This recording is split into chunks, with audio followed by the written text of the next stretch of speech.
জসীমউদ্দীন বাংলাদেশের কোন জেলায় জন্মগ্রহণ করেন? পল্লীকবি জসীমউদ্দীন বাংলাদেশের ফরিদপুর জেলায় জন্মগ্রহণ করেন। ক্রিয়ার মূল অংশকে কি বলা হয়? ক্রিয়ার মূল অংশকে ধাতু বলা হয়।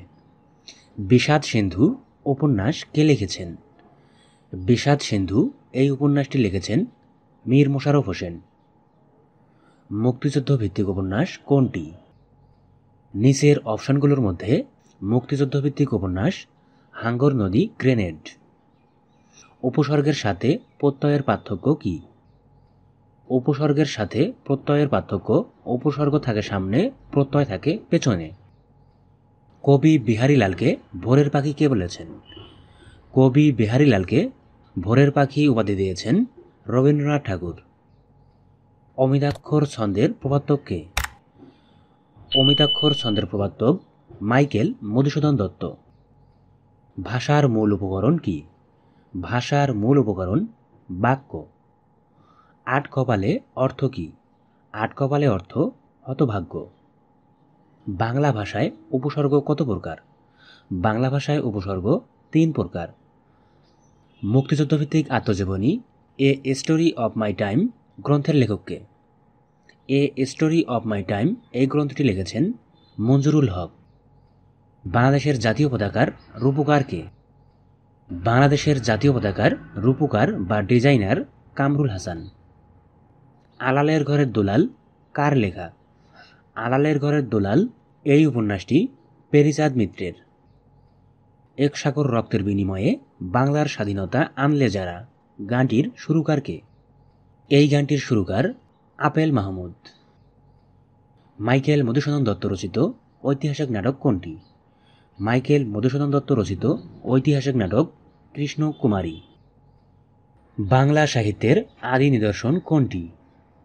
বাংলা সাহিত্যের আদি নিদর্শন চর্যাপদ। ভাষা আন্দোলনের পটভূমিকায় রচিত মনির চৌধুরীর নাটক কোনটি?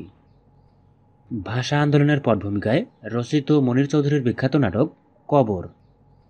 ময়ূর শব্দের সমার্থক শব্দ কোনটি? ময়ূর শব্দের সমার্থক শব্দ শিখণ্ডী। নদী ও নারী উপন্যাসের রচয়িতা কে? নদী ও নারী এই উপন্যাসটি রচনা করেন হুমায়ুন কবির। বাংলা সাহিত্যের যুগসন্ধিক্ষণের কবি কে? বাংলা সাহিত্যের যুগসন্ধিক্ষণের কবি ঈশ্বরচন্দ্র গুপ্ত। বাংলা সাহিত্যে আধুনিক পর্ব শুরু হয় কত শতকে? বাংলা সাহিত্যে আধুনিক পর্ব শুরু হয় 1900 শতক থেকে। চর্যাপদের প্রাপ্তি স্থান কোথায়? চর্যাপদের প্রাপ্তি স্থান নেপালের রাজদরবার থেকে। মার্সিয়া কি? মার্সিয়া হচ্ছে লোকগীতি। প্রিয় চাকরিপ্রার্থী বন্ধুরা, আপনারা যারা এখনও আমাদের 98 পেজের চূড়ান্ত শর্ট সাজেশনটি সংগ্রহ করেননি, স্ক্রিনে দেওয়া হোয়াটসঅ্যাপ নাম্বারে দ্রুত যোগাযোগ করে এখনই সংগ্রহ করে নিন। বাই দ্য ওয়ে, কোনটি মৌলিক শব্দ? নিচের শব্দগুলোর মধ্যে মা একটি মৌলিক শব্দ। শ্যামল ছায়া উপন্যাসের পটভূমি কি? শ্যামল ছায়া উপন্যাসটির পটভূমি বাংলাদেশের মুক্তিযুদ্ধ। রাত্রিকালীন যুদ্ধ এর এক কথায় প্রকাশ কোনটি? রাত্রিকালীন যুদ্ধ এর এক কথায় প্রকাশ হবে সৌপ্তিক। লিপিমালা রচনা করেছেন কে? লিপিমালা রচনা করেছেন রামরাম বসু। সাধু ও চলিত ভাষার মূল পার্থক্য কোন পদে বেশি দেখা যায়? সাধু ও চলিত ভাষার মূল পার্থক্য সবচেয়ে বেশি পরিলক্ষিত হয় ক্রিয়া এবং সর্বনাম পদে। তুমি চেষ্টা না করায় ব্যর্থ হয়েছ, এটি কোন বাক্যের উদাহরণ? তুমি চেষ্টা না করায় ব্যর্থ হয়েছ, এটি সরল বাক্যের উদাহরণ। ফোঁটা ফোঁটা কোন শব্দের দ্বৈত রূপ? ফোঁটা ফোঁটা বিশেষ্য পদের দ্বৈত রূপ। খুদ পিপাসা শব্দের সন্ধিবিচ্ছেদ কোনটি? খুদ পিপাসা শব্দের সন্ধিবিচ্ছেদ যুক্তক্ষয় হসুকার ধয় হসন্ত যোগ পিপাসা। দেশান্তর কোন সমাসের উদাহরণ? দেশান্তর নিত্য সমাসের উদাহরণ। বাংলা বর্ণমালায় মাত্রাহীন বর্ণের সংখ্যা কয়টি? বাংলা বর্ণমালায় মাত্রাহীন বর্ণের সংখ্যা মোট 10টি। মনীষা শব্দের বিপরীত শব্দ কোনটি? মনীষা শব্দের বিপরীত শব্দ হচ্ছে নির্বোধ। শব্দ ও ধাতুর মূলকে কি বলা হয়? শব্দ ও ধাতুর মূলকে প্রকৃতি বলা হয়। কোন বাক্যে ক্রিয়া অনুক্ত? নিচের বাক্যগুলোর মধ্যে আজ প্রচণ্ড গরম এই বাক্যে ক্রিয়া অনুক্ত। সন্ধিবিচ্ছেদ করুন স্বার্থ। স্বার্থ এর সন্ধিবিচ্ছেদ স যোগ অর্থ, স্বার্থ। জাকাতের টাকা ঠিকমতো দিন।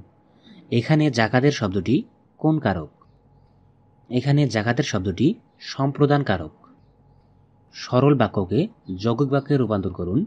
পরিশ্রম করলে ফল পাবে। পরিশ্রম করলে ফল পাবে এটি একটি সরল বাক্য। এটিকে যৌগিক বাক্যে রূপান্তরিত করলে হবে পরিশ্রম করো তবেই ফল পাবে। পরোক্ষ উক্তিতে পরিবর্তন করুন রাষ্ট্রপতি বললেন বাংলাদেশ চিরজীবী হোক। এর পরোক্ষ উক্তি হবে রাষ্ট্রপতি বাংলাদেশের চিরায়ু কামনা করলেন। বাক্য সংকোচন করুন যে গাছ কোনো কাজে লাগে না। যে গাছ কোনো কাজে লাগে না একে এক কথায় বলা হয় আগাছা। নিচের কোনটি উপকার শব্দের প্রতিশব্দ নয়? উপকার শব্দের প্রতিশব্দ নয় উপকণ্ঠ। বিপরীত শব্দ লিখুন অনুরাগ। অনুরাগ শব্দের বিপরীত শব্দ বিরাগ। শব্দার্থ লিখুন ইন্টারভিউ। ইন্টারভিউ শব্দের অর্থ সাক্ষাৎকার। শব্দার্থ লিখুন রিপাবলিক। রিপাবলিক শব্দের অর্থ প্রজাতন্ত্র। সাবকনসিয়াস শব্দটির বাংলা পরিভাষা কি? সাবকনসিয়াস শব্দটির বাংলা পরিভাষা হচ্ছে অবচেতন। কোনটি ইংরেজি শব্দ? নিচের শব্দগুলোর মধ্যে কমা একটি ইংরেজি শব্দ। শূন্য পুরাণ রচনা করেছেন কে? শূন্য পুরাণ রচনা করেন রামায়ণ পণ্ডিত। বীরবল ছদ্মনামে কে লিখতেন? বীরবল ছদ্মনামে লিখতেন প্রমোদ চৌধুরী। ভাষার ক্ষুদ্রতম একক কোনটি? ভাষার ক্ষুদ্রতম একক ধ্বনি। গাছ পাথর বাগধারাটির অর্থ কি? গাছ পাথর বাগধারাটির অর্থ হিসাব নিকাশ। প্রিয় বন্ধুরা, পরীক্ষার আগ মুহূর্ত পর্যন্ত আমরা যে সাজেশনমূলক ভিডিওগুলো প্রকাশ করব এগুলো খুবই গুরুত্বপূর্ণ। ভিডিওগুলো মিস করতে না চাইলে আমাদের চ্যানেলটি এখনই সাবস্ক্রাইব করে বেল আইকনটি বাজিয়ে রাখুন। ধন্যবাদ। আল্লাহ হাফেজ।